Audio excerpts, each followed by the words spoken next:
I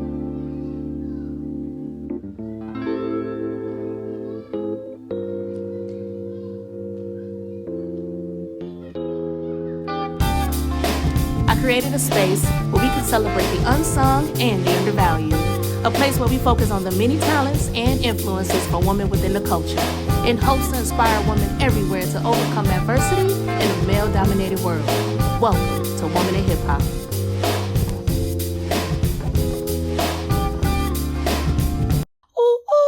What's up, everybody? Jazzie Belle here for Woman in Hip Hop Podcast. And on this show, we focus on the many talents and influences from women within the culture. And today is going to be an amazing show because I have an amazing guest. I am here with philanthropist, author, former music executive for labels like LaFace, Sony, Columbia. She worked with artists like Prince, Toni Braxton, OutKast, many, many more. And I'm so excited to be speaking with her today. Y'all say hello to Shanti Das. Hi, Shanti. Hi, how you doing? I'm so excited to be on your show. Are you? I feel so honored to have you on my show. Like, Thank for you. real. Shout out to Daytwan for making this happen. Shout out to Daytwan. That's my big brother, my mentor, and the editor-in-chief of Vibe Magazine. And I'm so thankful for him and everything that he does for the culture. Just like I am so thankful for you and everything you did for the culture as well. Thank you, my queen. And we're going to unpack all of that. Okay. Because you already know with this show, I love to give a backstory and highlight the women that really contributed to this culture. And so, speaking of backstory, let's talk to the people about prior to getting to working with the labels and everything that you do. How did you get your start in music? So I got my start from Atlanta, Georgia. Mm-hmm. And in high school, one of my sister's friends was a program director at V103 in Atlanta. And he let me come up to the station, and I was just hanging out. And back then, it was before automation. So, girl, you know, we had the music on the carts, like the 8-tracks. Okay. So I would help him organize the music. And I would just shadow him sometimes. I was like a junior, I think, or a senior. And then he got me tickets to Anita Baker and Luther Vandross. And I went backstage, and I was like, what is going on? I was like, who are the people behind? Because, you know, I saw the artists, but I was like, I want to do what they doing. Right. I want to be the person behind the person. And so he ended up connecting me to one of his colleagues who was at Capitol Records in Atlanta. And I interned at Capitol in Atlanta for 2 summers while I was in college at Syracuse University. And that's how I really got my start. Talk about the importance of internships, because I talked to the kids today. I sound like an OG. Hello. Talking to the youngest today about the importance of internship, because I'm like, yo, that's how I got my start. That's how you got your start.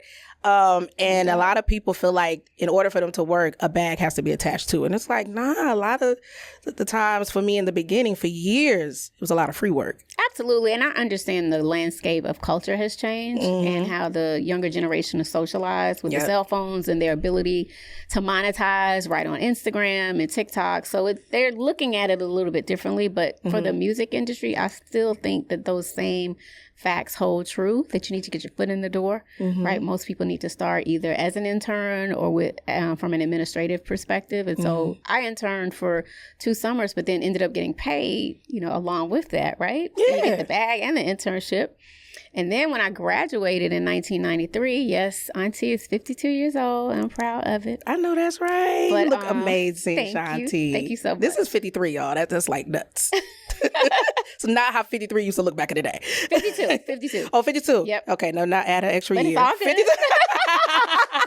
No, but 93. That's what I'm getting the 3 for. Yes. Talk to me about 93. Absolutely. So when I graduated from Syracuse, I didn't have a job. And so, you know, sometimes people feel like, well, if I don't get a job, you know, I'm not going to be able to be successful. And you start being all in your head. And I was like, the job will come. I just need to do something. So I literally interned for free at Sony Music as a Sony Music retail intern. So I was like, let me learn the retail side of the game. And it's back when we had brick and mortar stores and you'd actually go into Tower Records and places like that to get your music. So I did that for 3 months. And then also it's key, all you know, folks in the young generation, is when you network, make sure you stay in touch with people and make sure you don't burn bridges. Ooh. Because the person that hired me at Capitol started consulting for LaFace Records. Girl, he hit me and he was like, so I hear LA Reid and Babyface are looking for a promotions director and they're staffing up. They were like, would you want to be considered? I was like, yeah, are you kidding me? Absolutely. So they got me the interview. I interviewed with Scott Folks, who was the general manager at the time, and LA Reid, and the rest was history.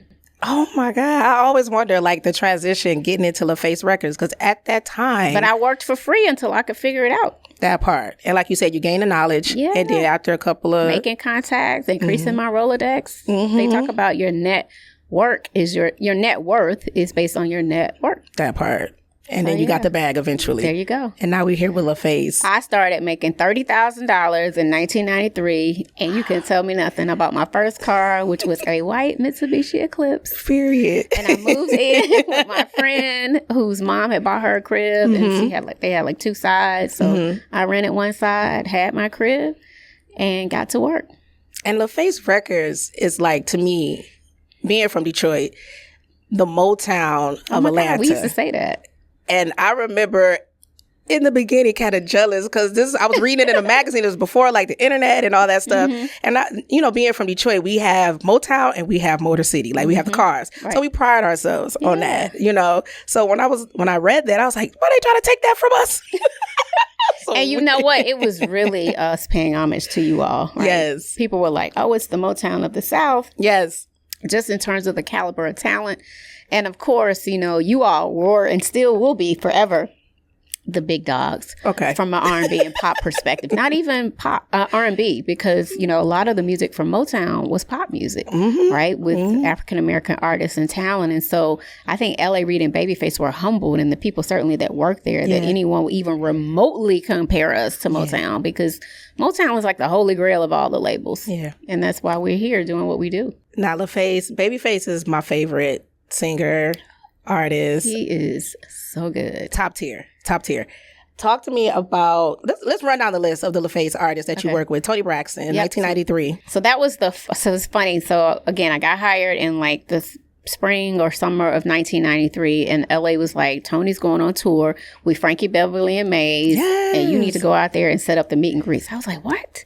You mean I get to go on tour with Toni Braxton? And so that was exciting. So I like flew into most of the cities and helped to set up the meet and greets where she was to meet all the radio programmers and music directors. And so I had to go to the venue, liaison with the production crew, find a venue, get the photographers, get all the, contest winners and meet and greet folks back to meet her. So that was a wonderful experience. And then I started working Players Ball. I worked closely with our street reps across the country. And then Arista Records was our partner label. So Arista had a street team also, so I liaison with them. So I had to get flyers made, postcards, T-shirts, anything for conventions and concerts. And I did every hole in the wall club with OutKast. We toured all around the country.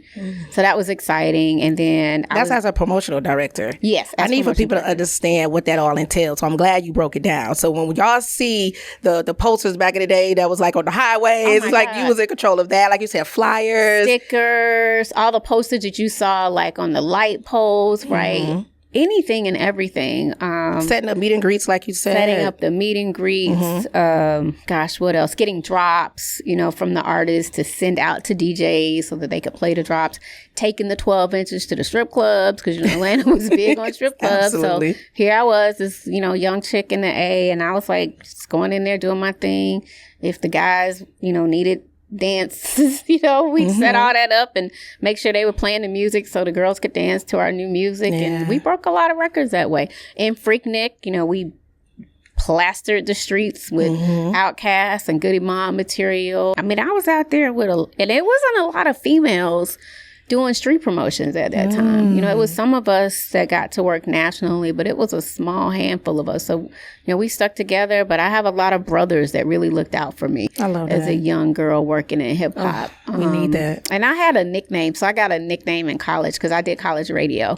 And I used to have a friend that had a hip hop show. So I helped him produce that show, and I did like a little shoestring hip hop tip. So my nickname is Shoestrings, but anybody that knows me from back in the day, they still call me Shoestring. Shoestring. Yep. So it worked for me. So I had a little Hansel and, everybody from Biggie, Craig Mack, all of them. Shoestring, what up? I love that. Yeah. We're going to talk more about that. And congrats, because Toni Braxton's debut album just turned 30. I know. I was so excited when she posted. I was like, oh my gosh, it's been 30 years. And I went back and found an actual photo that I took at one of the meet and greets with she and my late sister. God bless my sister Maria. Yes. But yeah, so that was really dope. And I texted her and she did get back to me. And I was like, happy anniversary. That was such an honor to work with her on that. And so I don't see her often, but, the love is there. And the respect is there. Okay. Absolutely there. I wish I could text Toni Braxton. And then I got to work with TLC. Of course. Let's talk about TLC. You worked with all my faves. Crazy Sexy Cool. Crazy Sexy Cool was the first project that I worked on with them. Because when I got to the label, Ooh on the TLC tip was already out. And so they were already working that. Okay. And I actually went to high school with Chili. So that's pretty cool. Yep. Okay. So we went to Mays High School. Shout out to Mays High School. But I remember LA. It's funny. I was talking to one of my friends the other day. She's like, I remember when you got the call. We were in your place, and you were like, oh my God. LA just called and said, I got to go on the road. Pack your bags. You hitting the road with TLC. So that was the first actually tour that I had gone on where I got to ride the tour bus. Oh. So it's like, I was like, oh my God, I'm really on tour. So I had this big duffel bag and I had to pack, to be gone for a couple months. And I had the bottom bunk in the back of the bus. But I didn't care, girl. You couldn't tell me nothing. I was like, I'm going on a tour. Right. Because I also knew Jermaine Dupri when we were growing up. Right. I met him when I was like in 11th or 12th grade. And, it was a lot of us trying to work in music. And we would sneak into Jack the Rapper. So, like, that camaraderie was there. Yeah. And Jermaine went on tour with Crisscross. And I was jealous. I was like, you get to go on tour. So when I got to go on tour with TLC, I was like, oh, my God, my dreams are coming true. So that was awesome. And I did kind of the similar things I did with Toni Braxton, setting up meet and greets, being there for the girls, making sure they had everything. So that was just exciting. I saw pictures of you. I was like, she looked like she could be the fourth member of TLC. A few people have said that because of my height. Yes. Yeah. I and love everything. those It was a great look. Now, the late, great Left Eye, that girl is in my top 5. Love her. Yes. Shout out to her sister, Raindrop. She was on the show before as well. Yeah, give me a Left Eye story. Do you have a Left Eye story that just no one knows? One of my fondest memories of Left Eye is two stories. I'll take both. So one is the Left Eye this is a true story. When we were on tour, we would have to make sure that catering, got the food to the girls, like before the show or whenever they wanted to eat. Yeah. Lisa would eat 2 entrees. She literally, or if we ordered them food to go from somewhere, and she could eat it and still didn't gain weight. I was like, where is all this food going? That girl had an appetite. And so that was fun. We ordered crab legs one day, and I didn't know what to do. She's like, girl, give me here. Let me show you how to do this. And so she taught me how to crack crab legs with my teeth to get all the food out. So that was just a fun story. And then there was another video shoot, and Lisa and I were cutting up, and I want to say, we smoked a J on set. Okay, smoking a J. That was back in the day when I did partake. I don't anymore. It's all right. We partied a little bit in the early 90s. Me and Lisa were getting lit up there. Really? On set. I was like, oh, Lord, please don't let LA or anybody find out. I was young. But we had a ball. Lisa was my girl. We weren't like best friends or anything, but like, again, the love and the respect was there. And once I really got to know her, I was like, she was brilliant. She was smart. She was thoughtful. She was super creative, but just a lot of fun to be around. Like, Lisa was a lot of fun to be around. I miss her so much. Oh, yes, I love that. Thanks for sharing those stories. Yeah. Usher. Oh, my gosh. You was on tour with all these people. Tour life I hear is cray now. You see what's going on with Usher today. Oh, he's killing it.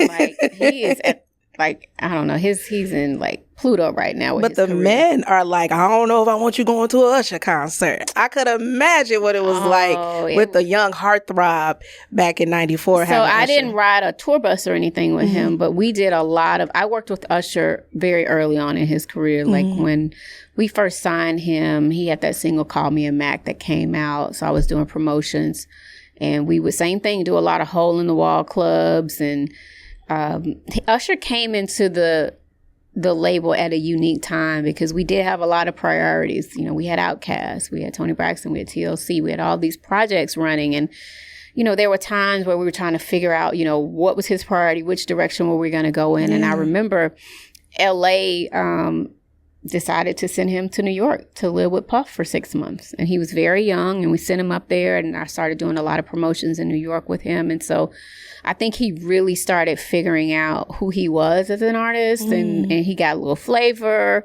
He was always flavorful and always so talented, but he started to mature a little bit.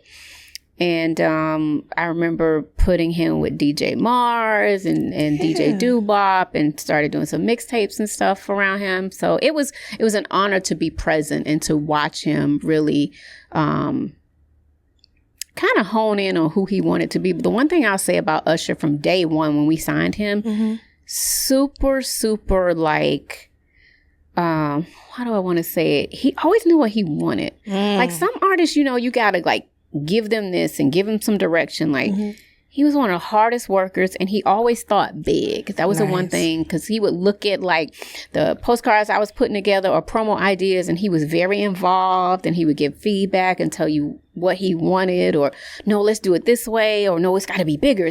He would always say, it's got to be bigger. It's got to be bigger. And those words ring true now. Like even looking at the Vegas show, it's got to be bigger.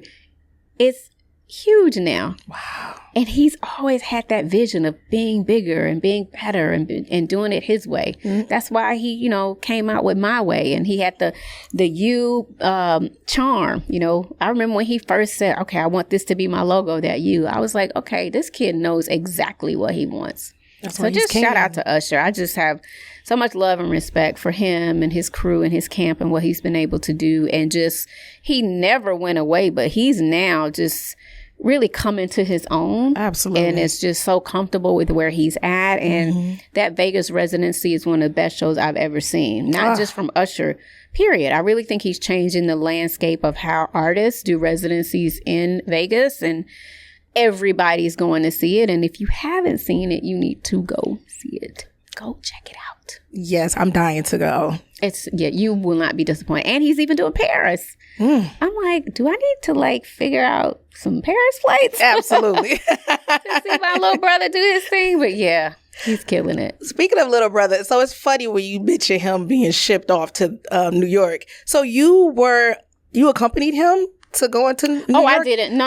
Okay. But I would go up to New York for shows and different things. So I was there while he was there, or like Puff would come to Atlanta and we would set up promotional dates for him. Because he talked about that. I was around them, but I didn't go and stay with them. I was about to dig a little deep. I was going to be like, girl, did you see some of the crazy things that Diddy? Because he talked about it in an interview. He said, Diddy show, he had a different type of lifestyle. I missed all of that. Okay. I guess the Lord spared me from all that.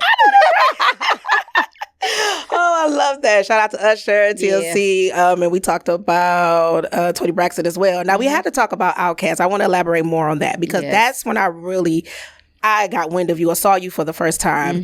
The iconic 1995 Source Awards. I believe it was the second annual Source Awards, where Dre uttered those amazing words, "The South got something to say." And I remember them panning to them being a winner. And my dear, you, Shanti, was right next to them in the mix, looking shocked. Talk to me. Take me there. Take me there. Gosh. How was that moment? First of all, I told you the first record I ever worked from them was Players Ball. So I literally was there day one when it was on the Christmas album. Wow.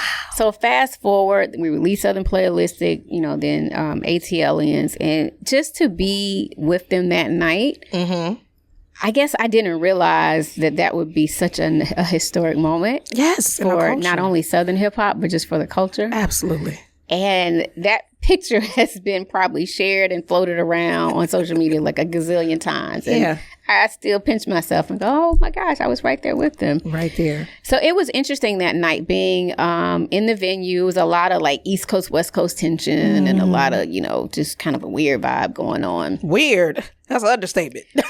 I'm being nice. It was crazy in there that night. And so when, Salt and Pepper got up to announce the award, it's interesting because when I first heard them booing us, I was like, oh my God, why are we getting booed? But now I realize it's because a New York artist probably didn't win because we were in New York. And that's how sometimes New York hip hop, they wanted to make sure that their artists, they're still that won. way. And so I was like, okay, it ain't where you from, it's where you at. So they, kind of mad at us, I guess, because we won. But to give it further context, that was for Best New Artist. Yes, it was. Source Awards. Other nominations or other nominees in that was Smith & Wesson. And I don't even remember all the nominees. Bone Thugs and Harmony. It was tight. It was I looked, I was like... jam-packed with a lot of other credible hip-hop artists. OutKast, of course. And, God, I'm missing another one. I think it was Ill and Static. Oh, God. But when I watch it back, I was like, wait, Bone Thugs was nominated? Bone Thugs... OutKast is my favorite hip-hop group. Oh, yeah. Bone Thugs is in but top they were winning at that time. That's what I'm saying. So I'm like, hold on, that was a pretty close race. And that was a big Smith & Wesson deal. was doing their thing. They had records with Mary J. Blige and their own success and all that. And it was like, oh, okay. I wonder. I see. And like you said, at that time, it was primarily the East Coast and the West Coast. Yeah. You know, with Death Row and Bad all the Boy. beef that was going on at the time. Yeah. So yes. So when they said OutKast, first of all, we were like, oh my gosh, we really won. And so the guys, jumped up, obviously went on stage. Goody Mob was there, but they weren't sitting right near us, but they all ended up going on stage and the DF crew. And it was just, it was such a moment of validation, I think, for all the sweat equity that had been put into promoting them and really trying to carve out a niche for themselves. Because that's the one thing about growing up in Atlanta. We always gave love to East Coast and West Coast. We rocked, Dodgers hats. We rocked the Yankees hats, those fitted hats. So growing up, it was hip hop. But finally, we had somebody rocking stuff from the A, or you heard about things we did in the culture in Atlanta. And we were like, okay, people are finally giving us our just due. And so Dre was like, the South got something to say. And it's hadn't been the same since. It was definitely a defining moment. He looked nervous. I don't know that he was nervous. Voice was cracking. It reminded me a little bit. I was like, is he going to cry? What happened in that audience? Did somebody say something to y'all? You know what? I think it was like one of the moments like, we really did this. Like, so let me get up here and, make sure that I'm saying what I need to say, and so getting people booed take heart to it, and not knowing what that even why. Yeah. And I'm sure that had to play a part, in the voice cracking maybe a little bit, but what he said went down in history. Absolutely, and people talk about every single time I do an interview. They're like, "You were there that night," and Dre uttered those infamous words. I mean, it goes down in hip hop history. We're celebrating Hip Hop 50, right? And so that is a big moment in Hip Hop 50. And you were there. And I was right there. So amazing. Kudos to the I'm just grateful for the journey. Yes. For Atlanta. Yes. For OutKast, for LaFace Records, for Southern hip hop, which now, so much music still comes out of Atlanta. And it's not Southern hip hop, it's just hip hop. The South got something to say, and we've been listening. It's nice to know, we say there's 3 coasts. There's East Coast, West Coast, and South Coast now. Yeah. And that was kind of born out of that. That's why you have the A3C Festival, all 3 coasts. And OutKast, I think, played a huge part in that. And hip hop has been listening ever since. When he said, I got a demo, don't nobody won't hear it. But then I'm thinking you guys are a artist that's signed to a label. So I guess, and you can, I guess, attest to what he was trying to say. Was it difficult being respected or them having this type of recognition and love because they was from the South? It was hard just breaking them, period. Really? So we would do promo shows, of course. So in hip hop, we looked at the country in regions, right? Yeah. Southern regions, Mid-Atlantic, East Coast, West Coast, Southwest region with Houston and Dallas and New Orleans. So, of course, we did great in the Carolinas. We did good in Florida, Georgia, those places like that. But once we started getting up into the Mid-Atlantic, D.C. took a minute. New York was tough, just having to really, and you've worked with iconic New York DJs, some of them. Shout out to DJ K-Slay. Yeah. Shout out to K-Slay. Shout out to Big Cap. Big Cap was one of the first people who had I want to say Cap had a weekend show on Hot 97. He's one of the first people to play OutKast on his weekend show in rotation because we couldn't get the regular rotation Sway and Tech, who were on, the Wake Up Show on KMEL. Now he has Sway in the Morning. Yes. They were one of the first people to show love to OutKast. So it took time. Greg Street, who's in Atlanta, but was at KKDA in Dallas back then. So we were very methodical about how we, position the artists, who we tried to get to support them, and how we broke it down by region. And it took a long time. And so I get it why, Dre felt like, we got this demo tape and don't nobody want to play it, because so many people didn't want to play the music because they called us country. Who called y'all country? DJs, different people. Who told OutKast to get the fuck out of here? I don't remember specific names, but I want to know that. I can tell you just even the promotion days, like when I was doing it, they would be like, that's too country for up here. We ain't listen to this country shit. And, we were like, well, okay, whatever. Yeah. But it did not deter us because we still thought it was fire. We knew the music was good. We knew it had so many sensibilities of, blues and jazz and hip hop, and you still had your 808 beats. It was just like this new explosion of music and funk, and we weren't going to stop, until we got the world to really believe what we felt. Now I understand the frustration. Now I understand the cracking of the voice. Now I understand why in my way out how I see it, I felt like he was teary-eyed because of the groundwork and the legwork that you guys really put in and it's to so be much heard. That people didn't know and didn't see. Again, Exactly. we did every club run, every radio run, every hole in the wall, and it was like, when are we gonna get our just due? We just want a little bit of piece of the pie. Like, we want a little respect. Yeah. And that was the night that we got our national respect. And even global in some ways, right? The world was looking at the Source Awards. Yes. I mean, people are making documentaries about that now. Yeah. And that's a huge part of that moment.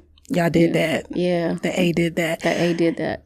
Atlanta Braves, I want to say, won that year. Was it 95? 1995, the Atlanta Braves won the World Series. And then the next year, 1996, we got the Olympics in Atlanta. See? So it was a pivotal moment in time. That was just an important part in Atlanta history and culture and just pushing the culture forward. It was nice to be a part of all of that. LaFace even did an Olympic album with different artists, that were either on LaFace or I remember Casey and JoJo had a song on it. So we did a lot of touring and promotion around that. And then of course, next up we had the Goody Mob. That's in my top 5 favorite groups as well. Soul Food #4. That's what a T.I.'s Oh my line. gosh. I love Soul Food. I love that album. When the Goody Mob came on and came out, I was like, what is this? And I went to high school with some of them. Shout out to Cujo and Timo Goody and Big Gip and CeeLo. And CeeLo was a singing something child, I tell you. God. It was hip-hop gospel. Yes. He brought so much soul right to it. And they were so ahead of their time. I think, with what we're facing in our nation right now in terms of cultural challenges and things that we face in terms of systemic racism, right? That is still there. What we face as a community from police brutality and all these different things. They were addressing a lot of that. Absolutely. Right? In the mid-90s. And so we had a lot of success with Goody Mob, but I do feel like at times, sometimes people thought they were a little too political and needed to make more fun music. And I remember they made one song, Sky High, which I love, which was a little bit more melodic. But I'm like, don't water them down. Let them brothers be who they are. Yes. Let them preach the good word. And they still have great songs that you can dance to and rock out to. But they were definitely ahead of their time. And they reminded me a lot of almost like a Southern Public Enemy, right? Yes, great point. Bringing so much. You need to get up, get out, and get some. Absolutely. Don't spend all your time trying to get high. And to me, that song, still, and that was actually on the OutKast album. Yes, but it featured, members of the Goody Mob. But to me, a song like that in 2023 still resonates and still, to me, could be a song of influence and something that our younger generation could look up to and learn from. Yes. So love and much respect, mad respect to the Goody Mob. Yes, absolutely. Now, after leaving LaFace, why did you leave LaFace? Because you ended up at Arista. Well, they sold the company. Oh, is that in what happened? 2000, Okay. L.A. Reid and Babyface, they struck a deal and sold the company back to BMG. And so we all kind of had to figure out what was next. Wow. So LA came to New York, and he replaced Clive Davis as the president of Arista Records. And so I had just bought a crib too in Atlanta. I was like, are you kidding me? So we had to figure it out. And there weren't a lot of other larger record companies. You know, you had So Def Records, you had Rowdy Records, shout out to Dallas Austin, Jermaine Dupri.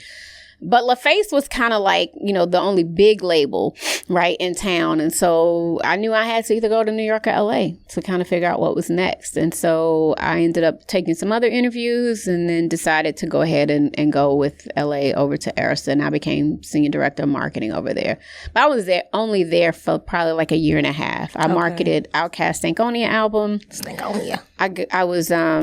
For a brief period, I was the liaison with Bad Boy. So I worked a little bit with Bad Boy's team and helped out with 112 and some of the stuff Puff was doing. Mm-hmm. And then I worked briefly with Run DMC. The album didn't end up coming out, but I was their product manager for a hot second. So that was an honor. Okay. And Jam Master Jay was kind of like a mentor to me even before that. So I really missed Jay. Rest in peace to Jam Master Jay. I love that because I do remember, again, just with that Source Award, do you remember them panning to him? They panned to Jam Master Jay when y'all, yes. Oh, wow. It's just a full circle moment for you that you probably don't even know. He was such a good guy. I love that. Real inspiration and always gave me good advice as a woman in hip hop. So I appreciate that. That's an interesting thing too. We're on the show. Your show is called Women in Hip Hop. I had a lot of male mentors in the hip hop game and that I appreciated the fact that a lot of guys took me under their wing and they wouldn't it was almost like they were protecting me. Love that. Love that narrative. And I had some wonderful female peers in the industry that showed me a lot of respect. But a lot of my mentors, for whatever reasons, I think because I worked in hip hop and I did street promotions and I was around guys so much that a lot of them just kind of became my big brothers. Yes. And they looked out for me. Yes. So I'm grateful. And I love that because obviously, you know, I've had women on this show that didn't feel that way, that didn't feel protected. And that's fair, right? And everybody has a different journey. Absolutely. And that's what the show is about. I just want you to be about. Yep. And so for me, you know, growing up as a woman working in entertainment, you know, for whatever reasons, like I was a B-girl and kind of a hip-hop sneakerhead. So I wore sneakers a lot. I wore baggy clothes a lot because I did street promotions. I was like, I don't need guys trying to hit on me every 5 minutes. Yeah. I wasn't trying to water down my femininity, but look at me now. Here I am at 52, still rocking hats and sneakers. Yeah. So this is indicative to who you are. This is really who I was. Yeah. I was the same way at Syracuse. I rocked a lot of sneakers. I worked in radio. So I didn't try to like create some facade of a person that I wasn't. You might see me in a midriff and cute little pants, but then you might see me in baggy clothes. But when I was out working, I tried to, you know, just kind of divert the attention a little bit. And so, you know, if I felt like putting on a dress one night, going to a party, I would be who I am. But then when I'm backstage and in the club, I'm like, let me just, you know, put on my baggy clothes so they can be like, what you got under there, little girl? Huh? Like, that ain't for you to know. And then, you know, just kind of play it off. Yes. But it just helped me to navigate some of the craziness. Because there was some craziness. And, you know, that was before the Me Too movement, you know, before all of that occurred. And so I had my moments where I had to, you know, get some people told. But the thing about it is I stood up for myself. Here I am, this little 5'1" young lady, but... yeah.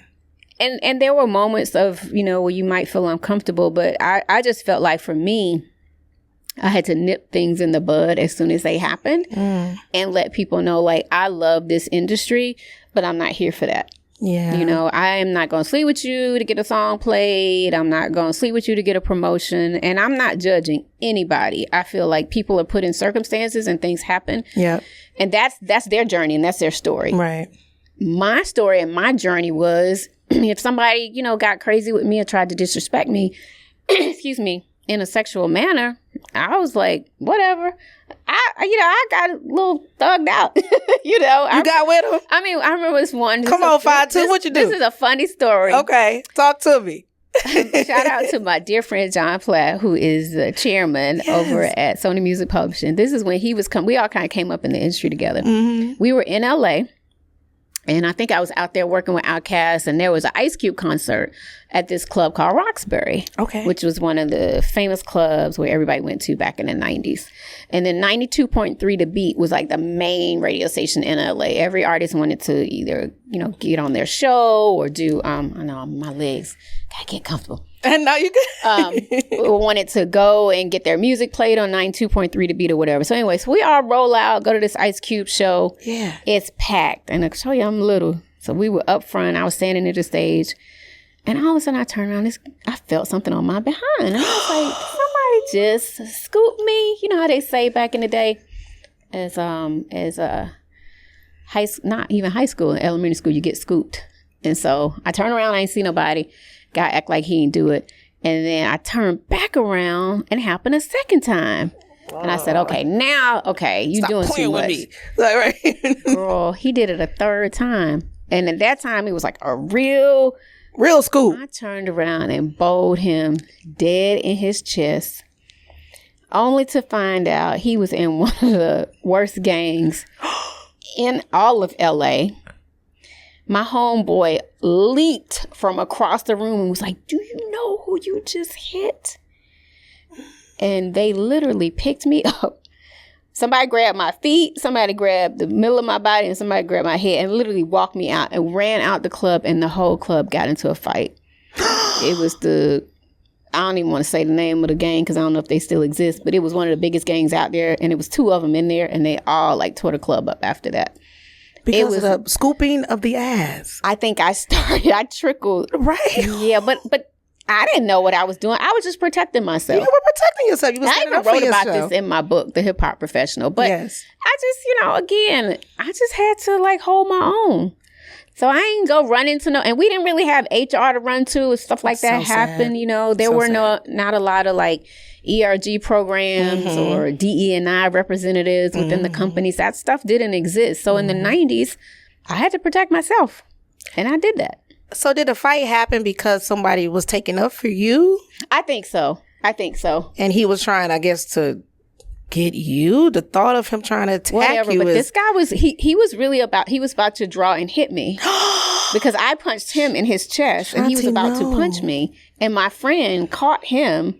And that's when it all happened after that. I was like, oh my gosh, what have I done? But you said, oh my gosh. First of all, the fact that it sounds like, not like you're blaming yourself, but that the fight would be blamed on you when at the end of the day, he was out of pocket. Yeah, of course he was out of line. And the response he shouldn't have grabbed you. Anyway, in the first 3 times. Exactly. So he got what he deserved. Unfortunately, a big brawl, came out of it. Yeah. But it started with him. He was the problem. But it's just funny listening to the story. Those are the kind of things, though, that, you had to deal with. And I'm sure. And the response was, do you know who you hit? Not, motherfucker, don't you put your hands on her. They did. They were supporting me, too. But yeah.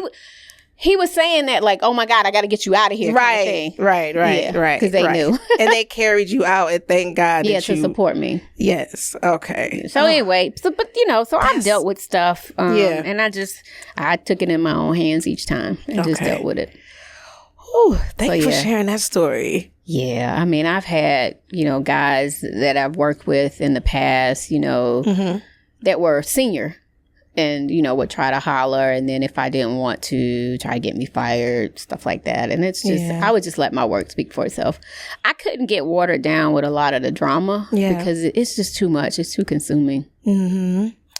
So I just say women working out there in music, hip hop, anything, just, stand up for yourself. Yes. But sometimes you can. Sometimes, it's tough as women and you get boxed in. And so, just shout out to the women that's ever been through anything and you get through it, gracefully, however you can. And shout out to the men that's taken up for us. Absolutely. Like you said, in that moment, being taken up for. And I think sexual harassment goes both ways. We've learned that, right? Mm-hmm. I'm sure it's happened. I've never experienced it the other way around. But anybody that's dealing with that, just don't be afraid to stand up for yourself. Yeah. That's all I got to say. Don't abuse your power. And women have done that as well. And the men, like you said, it does go both ways. And it happens in corporate America. It's not just hip hop. It happens everywhere. That too. Absolutely. I just want, when we do have those discussions, include hip hop because it is still male dominated. Yeah. So we still need more protecting. We need Me Too movement. We didn't feel in the hip hop community that we was a part of that. Black women all across the world, period, didn't feel like they were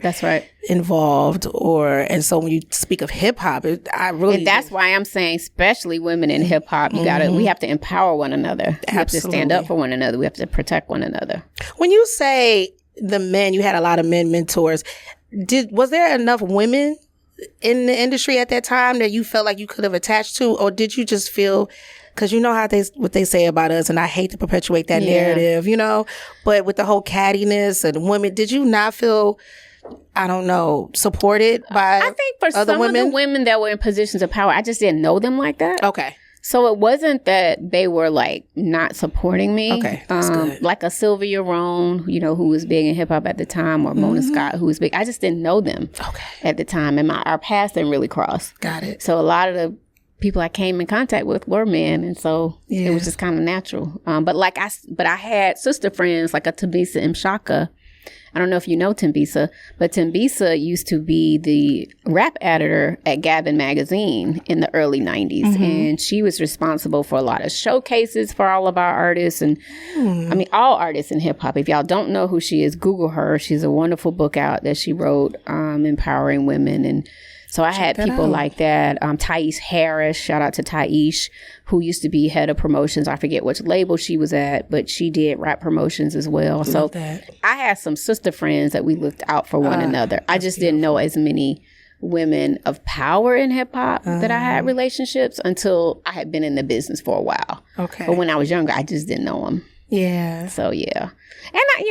And I think the cattiness exists everywhere. And I had to deal with that a little bit, but not a lot. Good. And for me, same old thing, killing with kindness. I'm from the South. I don't have the time. My name means peace, and I really don't like drama. Shanti. So it means peace. I just kind of swept it under the rug and was like, you know, it'll come back around, and that's on your conscience, not mine. That part. That says more about you than it does me. So let me just keep it moving and keep on working. Speaking of keep it moving, keep on working. Now, it was short-lived for you working at Arista.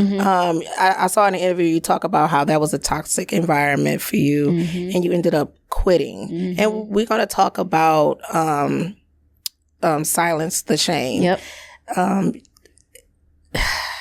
If you could talk to me about, because I saw in the interviews where you talked about dealing with mental illness, and I can walk you through kind of what that was like. Thank you. So that was right after I had moved up to New York. It was like 2001. Yeah, and you know, it's difficult sometimes when you're going into a new regime. It's not your people.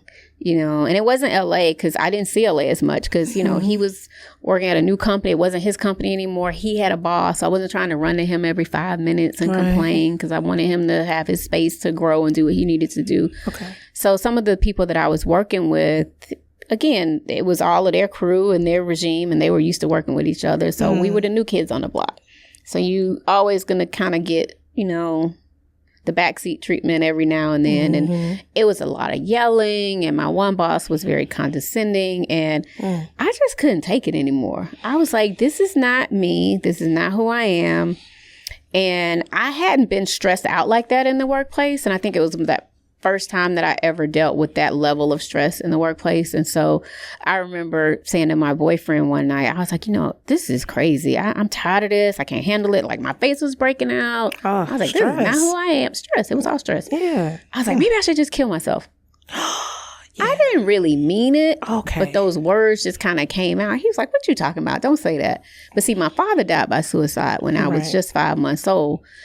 And I think it was a lot of unresolved trauma that was starting to rear its head too from my childhood. And that's real. I used to think like, oh, how can childhood trauma bother you when you're older? Only until I experienced it, right? And this was way before Silence the Shame. So I had no knowledge, right, around mental health and wellness. And so I talked to my sister, and she was like, you can quit. It's okay. She was like, I know you sold your house. I know you.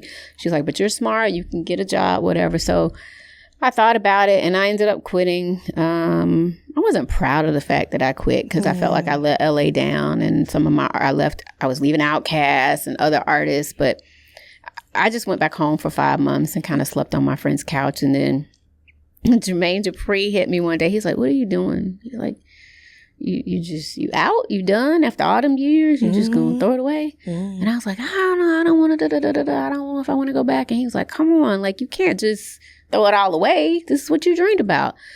So he was like, come work over, at Sony with the so deaf with some of my projects. We could use some help. And so I was like, for real? Love that. And so I thought about it for a few days. So he got me in, but I didn't want anybody giving me anything. So I was like, well, who do I need to talk to at the parent company, right? So he got me an interview with Donnie Einer, who's a chairman of Columbia Records at the time. He went straight to the top. I know that's right, Jermaine. They flew me up and nice. Donnie interviewed me. I got hired on the spot as vice president. And that was the other thing. I felt like I was getting overlooked at Arista for my VP slot. And I was like, what do I have to prove? I done broke all these artists and then went from promotions to marketing at LaFace. Like, resume heavy. What? I feel like I had receipts. Right. I had receipts. And so why are y'all like, dilly-dallying on my VP title, and my salary? So long story short, Donnie gave me more money. He gave me my VP title.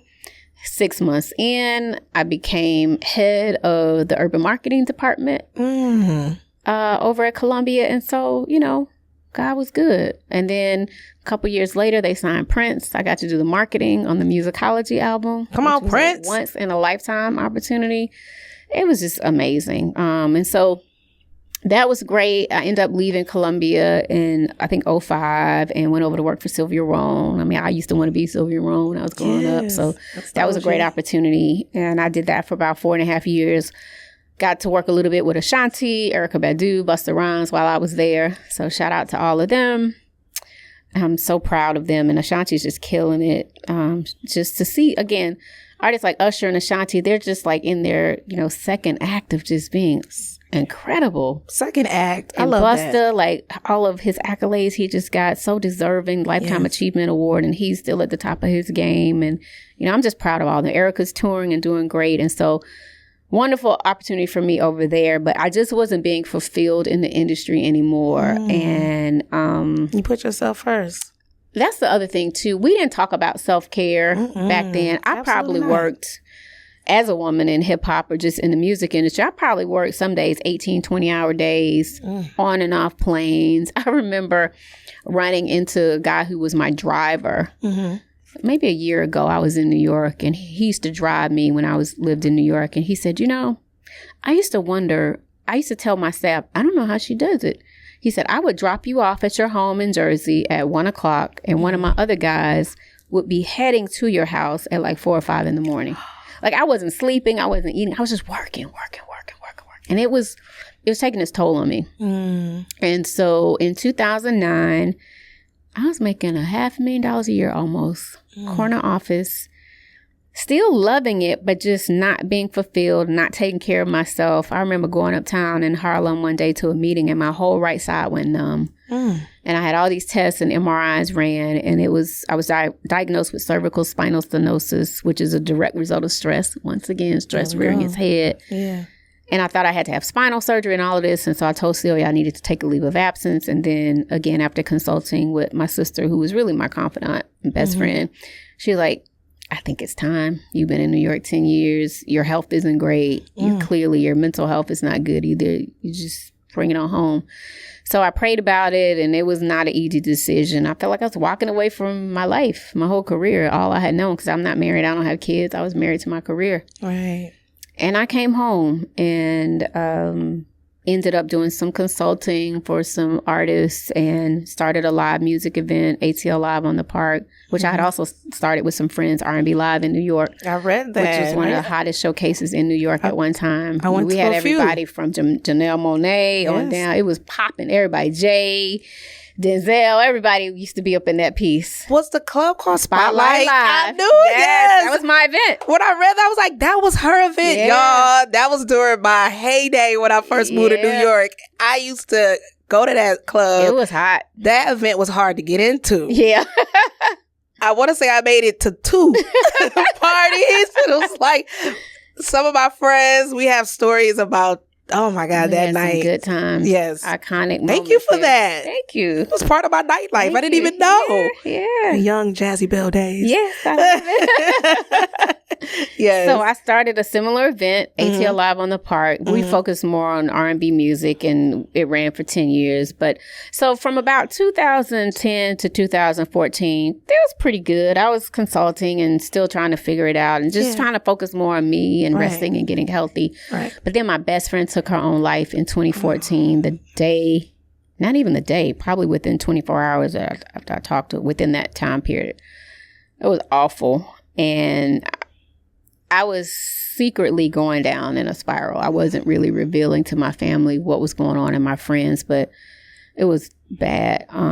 There were times I didn't want to get out of the bed and didn't want to be around people and started withdrawing a little bit. And so in September of 2015, I came close to taking a lot of pills, and I was prepared to end it. I didn't want to die. I just wanted the pain to go away. I got the help that I needed. And talk about what that looks like, getting the help that you needed for people out there that's struggling. Yeah, absolutely. So that night was tough. And I tell people, don't be afraid to reach out to someone. I got out of the house and started driving because I was afraid that had I stayed in the house, it would have been a different outcome. Right. And ended up running into a friend, and that was all God, divine intervention. Because I'm like, what you doing on this side of town? You don't even live over here. But she knew something was wrong. And so she had me call my sister. My sister convinced me to call the Suicide Lifeline, which now you can just dial 988, which is great. Okay. And be connected to a crisis counselor. 988. 988. Mm-hmm. Formerly the Suicide Lifeline, which it may still be. I think you can still dial it 1-800-273-TALK. But 988 is a lot easier, and it's the same company and system. And then I also texted my pastor. Okay. Wow, come on. I go to Ebenezer Baptist Church. Shout out to Ebenezer. And my pastor had seen me coming to church, going down for prayer call, crying. He knew something was going on.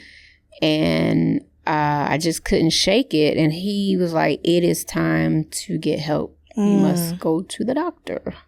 So he and my sister were saying the same thing. So I saw I called my primary healthcare physician, who connected me to a psychiatrist, a Black female psychiatrist. Oh, love and that. she got me on antidepressants. Okay. And they helped a lot.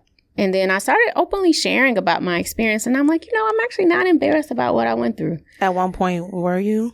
Of course, I was nervous to talk about it at first. But then I was like, I just got to get this off of my chest. And I started talking about it on social media. My sister was like, you sure you want to be doing this? And this was before the pandemic. So before a lot of people were talking about, this was mental 2015. health. Nobody's really talking about it then. No, not to talk around therapy or mental health. So I just mentioned it on a radio interview with Ryan Cameron. And I was like, we just need to silence the shame. And then God was like, here you go. And then the marketing, mine was like, you need to run with that. Yes. And so I started a hashtag, and then a couple months later, got some ladies to start volunteering, and then got a few of my friends to do a PSA. And I was like, I'm going to start this foundation or nonprofit or whatever we figure out it can be. It's actually a nonprofit. Now we got our 501c3, and now we've grown, and we talk to artists and influencers and everyday people, and we've worked with the NFL, the NBA, and Jack and Jill of America, the music industry, just all different type of folks and organizations around mental health and wellness. And I'm just honored that I can it's all full circle.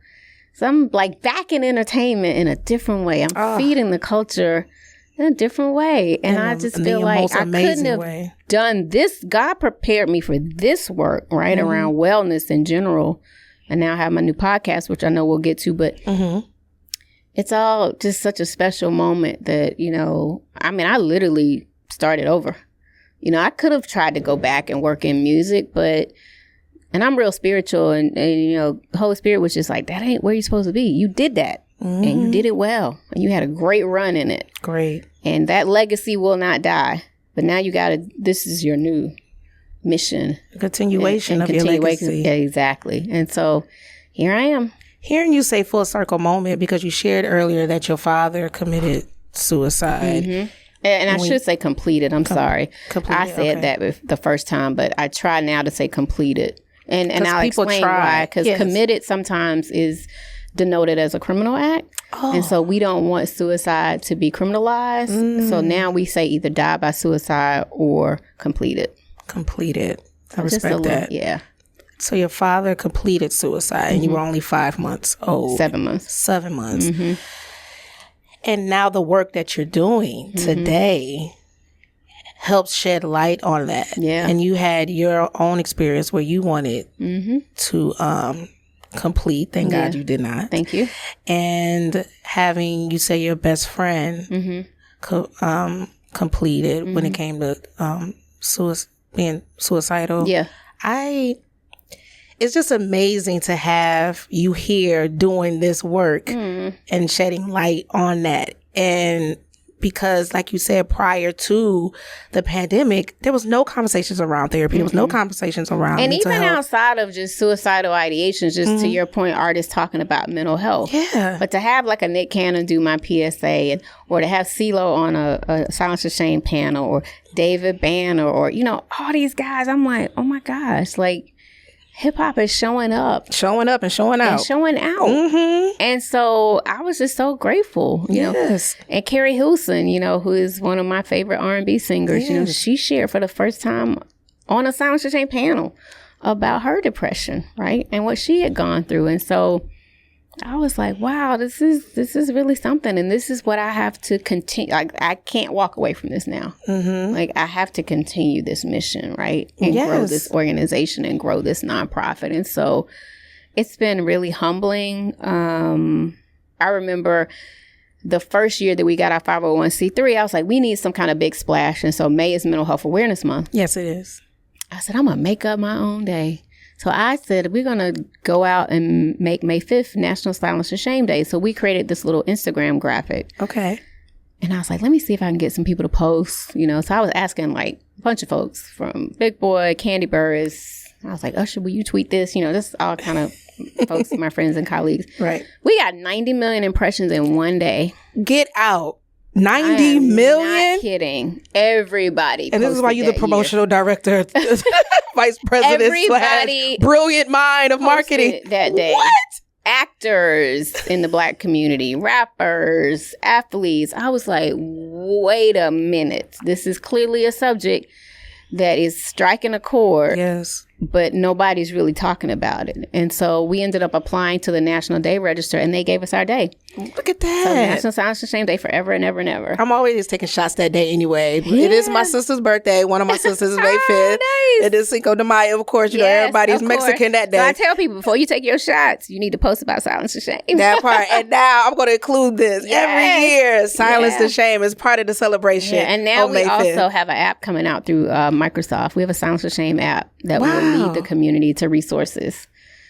Talk to me how that happened. So That's amazing. Congratulations on that. So much. One of our board members, Darrell Booker, shout out to Darrell. He is one of the heads of philanthropy for Microsoft. And so he does a lot of community-based work in their philanthropic space. And they have this thing where it's like a global hackathon, where once a year they can choose 3 different subjects to that the staff want to like build something around, that they want to hack, if you will, and solve a problem. And so I think they said the number 2 topic was mental health. And so he was like, well, I have this really cool organization y'all should check out. And so they chose us and awarded us. So for 1 week, all of their folks worked on a Silence the Shame app, and then Microsoft, of course, it wasn't completed in a week, but Microsoft made the commitment to finish it. And so now we're just about to go to market now with our app. That's huge. So we're feeding content to the Black community. We don't do direct services, but we're going to have resources there, a lot of content, affirmations, different things, you know. Open up the conversation more around keep the conversation going. So I'm really excited about that partnership. So God is blessing us in a lot of ways. More importantly, just trying to help and heal the community. And hip-hop is a big part of that, right? So many people in the community have supported Silence the Shame. And this is really cool. Beyonce's dancers, Les Twins, the ones that are from Paris, Silence the Shame, we're going to be doing a live podcast with them because they're doing a lot around mental health. So they're coming to Atlanta, and we're going to be working with them. When is that? That's coming up in October. Okay, so her tour must be stopping there in October? Well, yeah, it's coming in. We're doing a conversation in August, and then we're doing something else with them in October. So. I love them. So that's really exciting. Yes. And, just partnering again with different groups and organizations. And we did a podcast episode, speaking of hip-hop, with DJ Drama back in May. And he talked about, his journey through getting sober and being addicted to pills, and he shared that journey on our podcast. That's important. He had never really talked about it before and felt like Silence of Shame was a safe space. And so shout out to Drama and all that he's doing, and just blessings on his journey, and we're so proud of him. Kudos to DJ Drama for opening up, and kudos for you for creating that safe space for him to open up. And you created a safe space for someone else as well, because I was looking at an interview. I've talked to Big Crit. I mean, I've talked to Goody Mob from Detroit. Oh gosh, Royce da 5'9". Thank you. I've talked to Royce da 5'9" about everything that he's gone through in terms of addiction. I mean, it's been a real blessing to talk to a lot of folks in hip hop. Now I read somewhere you saved a woman's life. G Herbo. We've talked to G Herbo. Okay, I love G Herbo. Yeah, I read somewhere though that you saved a woman's life in London, where she thought about committing suicide in London. I think she was about to hop off a bridge, and someone stopped her. It was like an angel, and she came across. So I don't know if it was London, but this one lady told me that because I think she works with you with your so she wasn't in London. Okay, but there was a lady. Her name is Bree. Okay. And so Bree met me some years ago, and she is a friend of a friend, and she shared with me that she was thinking about jumping off the bridge. Okay. And one of my mentees showed her my video. There you go. And she said, "Where was she? Where did I get London from?" And I could be wrong, but I don't think it was in London. Okay. But I do know that after she said she watched that video, she chose not to do it. And I gotta tell you, I get so many DMs or messages thanking us for our work, or saying my son went to therapy because of your programs, or what I'm saying? My daughter saw what you did. And so I had the time of my life selling albums and making superstars, but this work right here, actually saving a life as we lose so many lives right now in the culture. Yeah. It's a blessing. This is where I'm supposed to be. I'm so and I have a wonderful staff too. Shout out to my Silence and Shame staff. My executive director, Jewel Gooding, Tamir Wood, Megan Shortjoy Pringle, Russell, China, Nia. We have an incredible team. Frida Vision, who's my co-host of the podcast, and then all of our volunteers and board members. We are a small but mighty team. We out here doing God's work. You're small and mighty. Yeah, thank you. We out here doing God's work, and I could not do any of this without them. Wow. Again, I'm in awe with you. Just knowing how you started, the people that you work with, the music that you help, put out there and promote. Music saves all our lives. Oh, yes, 100%. It still saved my life. That part. You down. D-Nice saved everybody during the pandemic. Him and, Swiss Beats of them with the live shows that they did with Versus.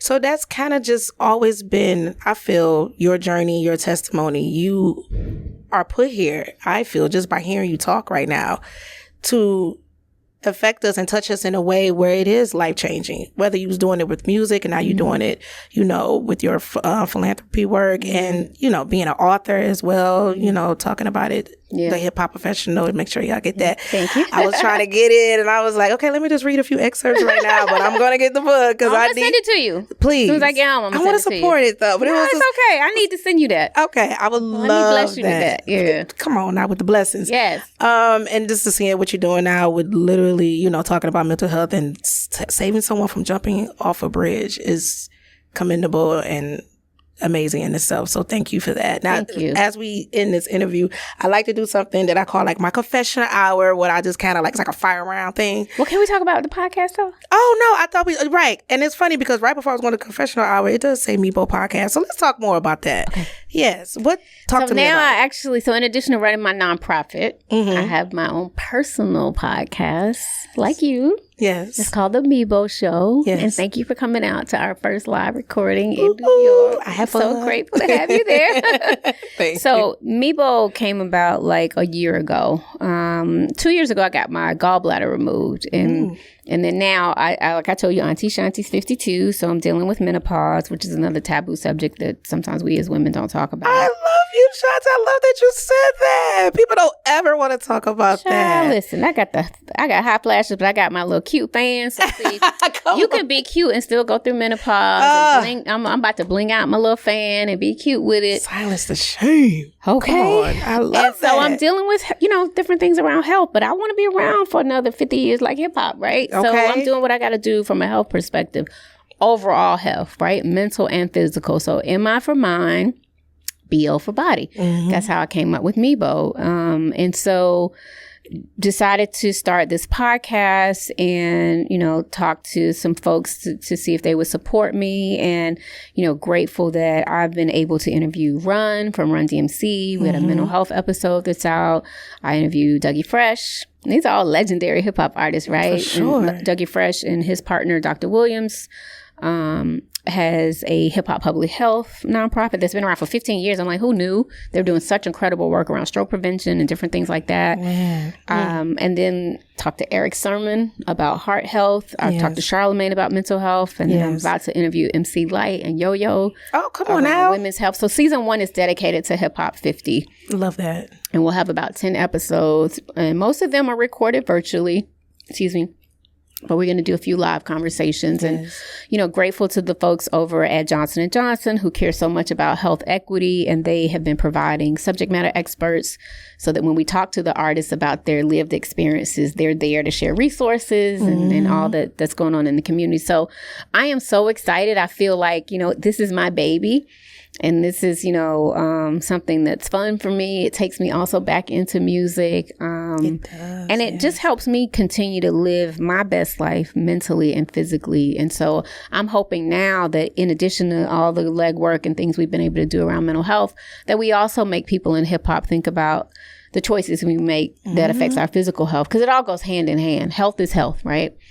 And so what you eat,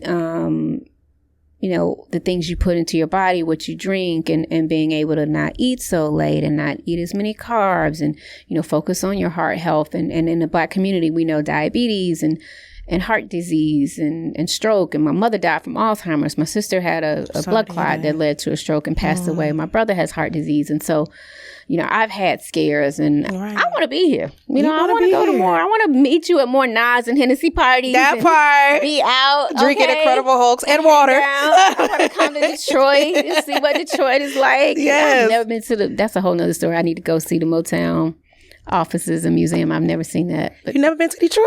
I've been to Detroit. I've just never been to the museum. Because I read you did some amazing things in Detroit as well where you helped. Shout out to Detroit. When I left Universal Motown, I read about how the city morgue was broke. Well, the state had lost their funding for a lot of stuff. And I saw this thing on CNNmoney.com where literally bodies were backed up. And the morgue was so sad. They were backed up and stacked up. And I raised $30,000 and buried 30 people in Detroit. Strangers. Sitting with a real life angel right here. Anybody to call me back in city government. And I said, and God just placed it on he was like, don't worry. He said, you're not doing it for that. Because I tried to get the news and we got one person to cover it. And I said, you know what? You're right, Lord. It's not about getting the coverage. So I didn't go after any more press. I just let it go. We buried the 30 people, gave those families some dignity and peace. And I was like, God will do the rest. Now with I don't need whoever knows, it doesn't matter. He knows. Then the right people knows. And starting with God, like you said first. That's all that matters. Yeah. So, yeah.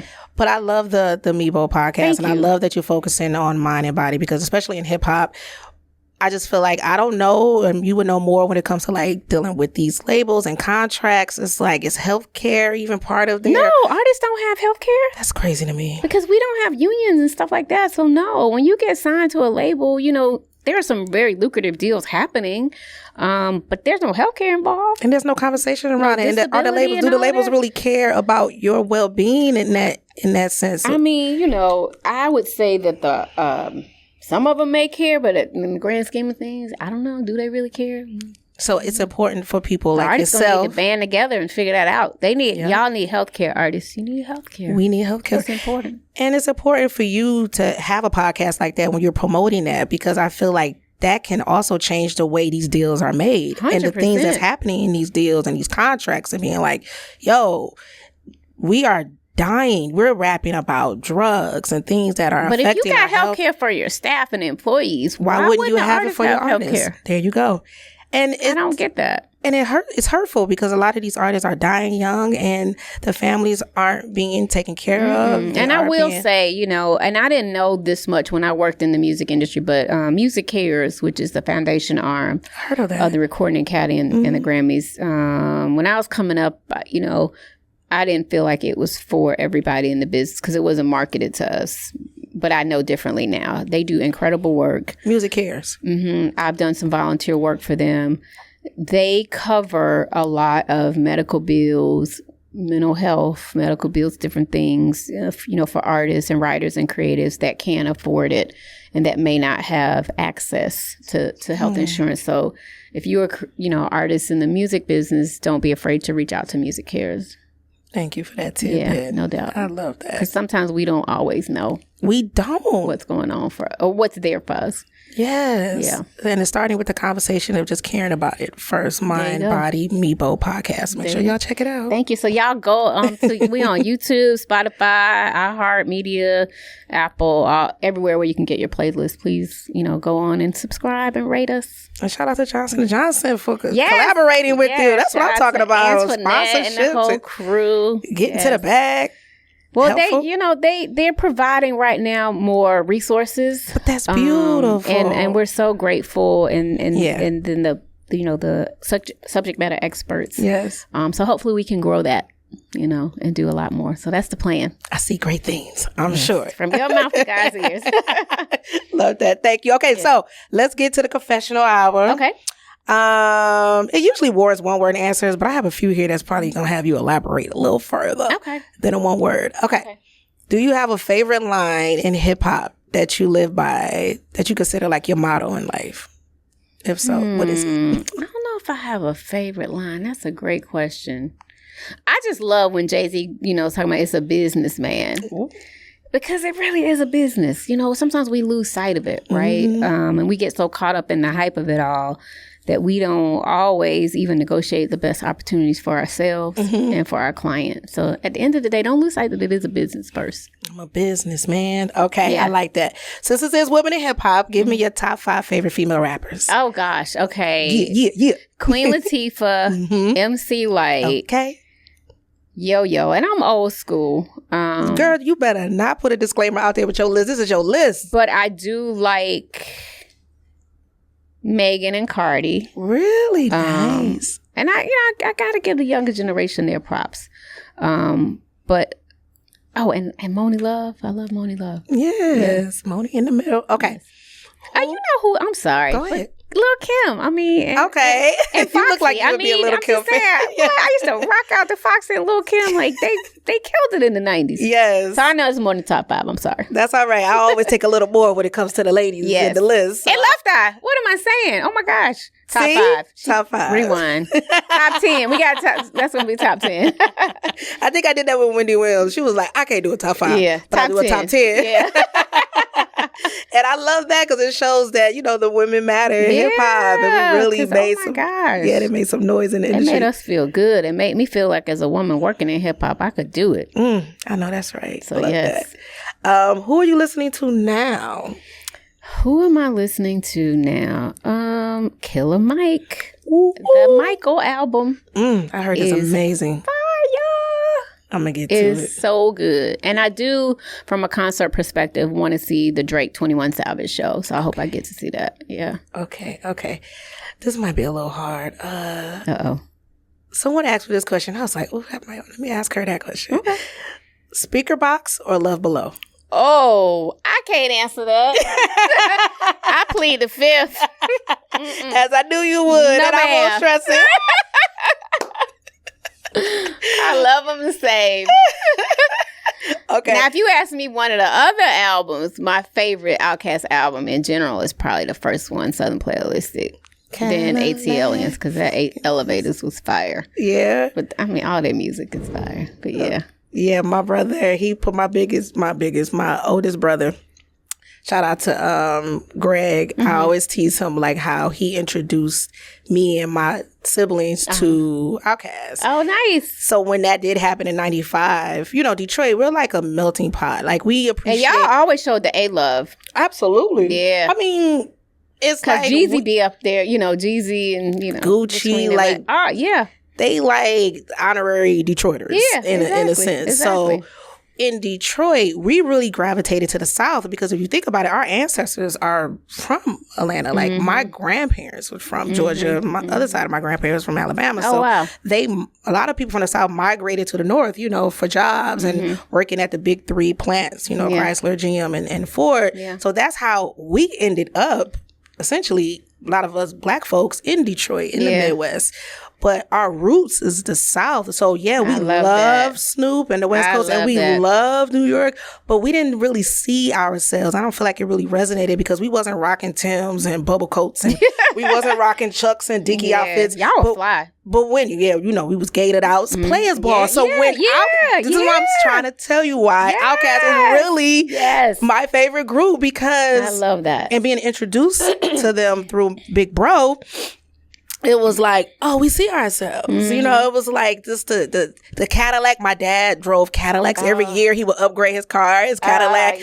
Right? So it's like Detroit, you know, it was all about the Gators, the furs, you know, just very player, very pop your collar, you know. I love it. It's like, okay. So when he said the South got something to say, our Midwestern up north ass was like, yup. We was so it was such a moment for us in Detroit to see OutKast win because we were fans. Yeah, of course. In the D's. So yeah, I can't answer that question though. Okay, gotcha.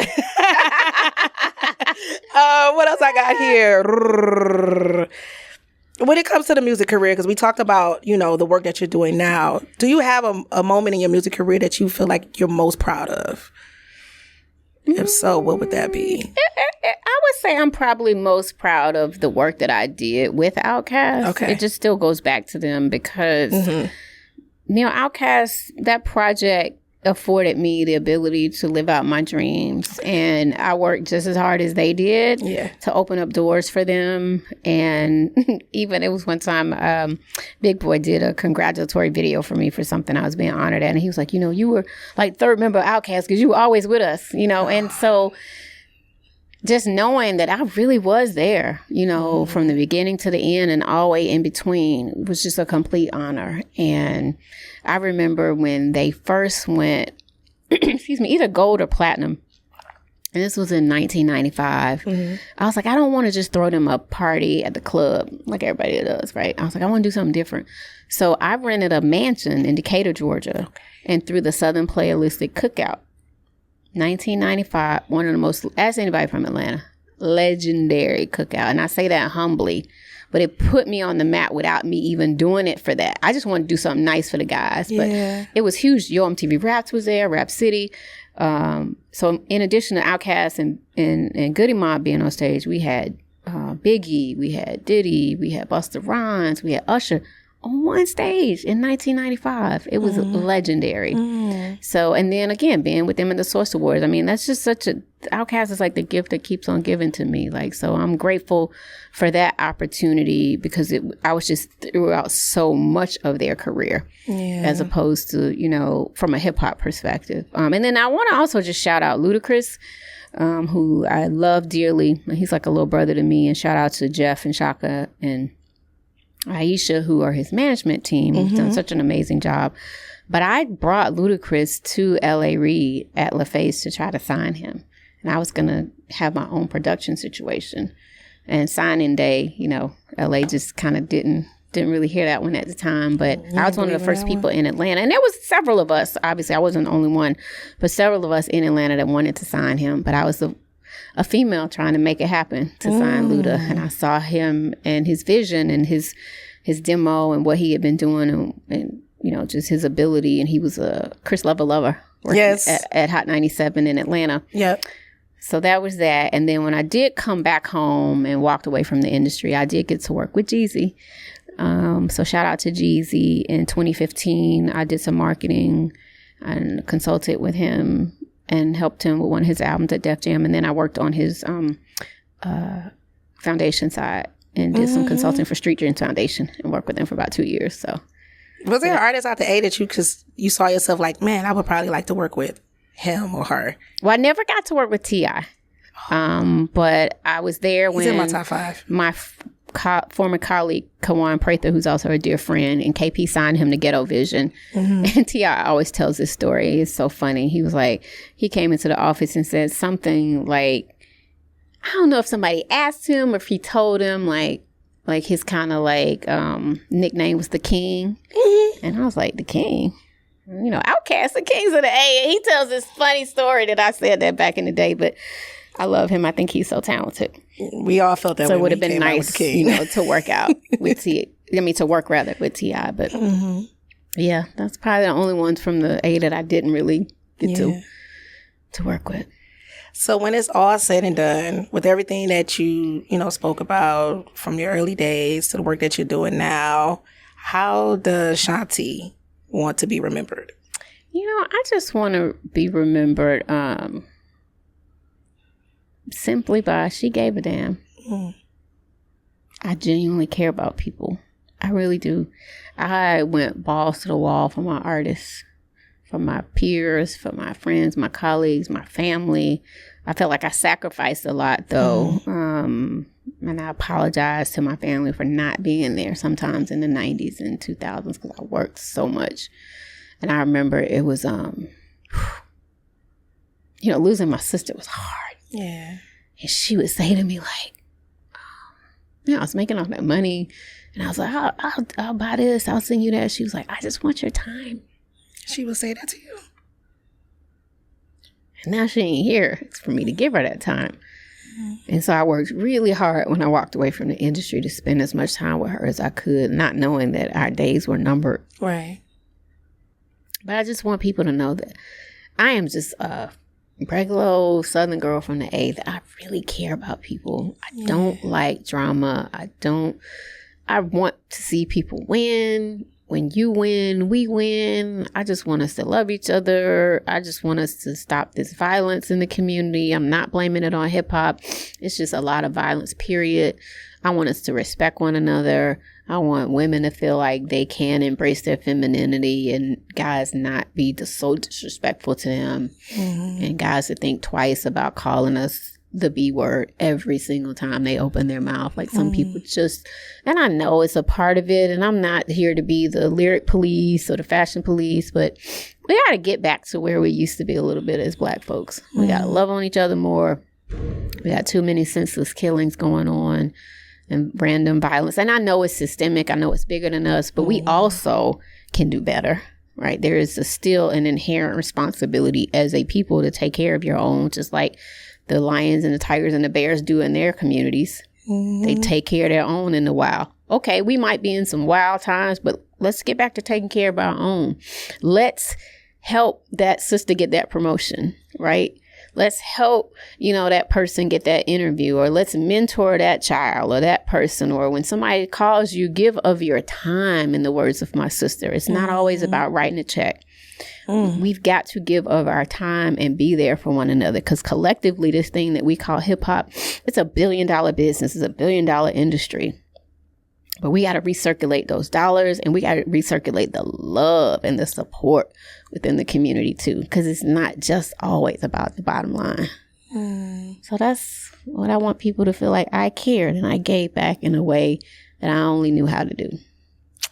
Thank you. That was so beautiful. Thank my you. God. Thank you so much for saying that. And thank you for all the sacrifices that you made to be here, to give us the work that you contributed, and being able to do the work you're doing today. And I know your sister and your mother, your father, you know, all are looking down on you and proud of you. Where the tissue, girl? Somewhere around.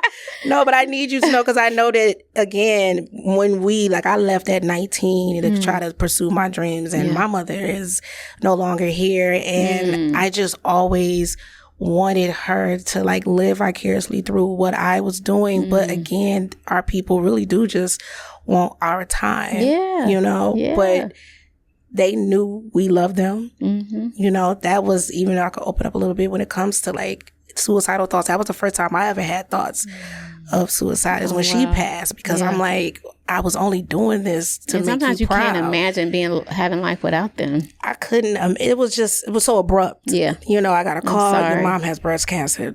What was it? 6 weeks later, she's gone. That makes no sense to me. You know, and it's so.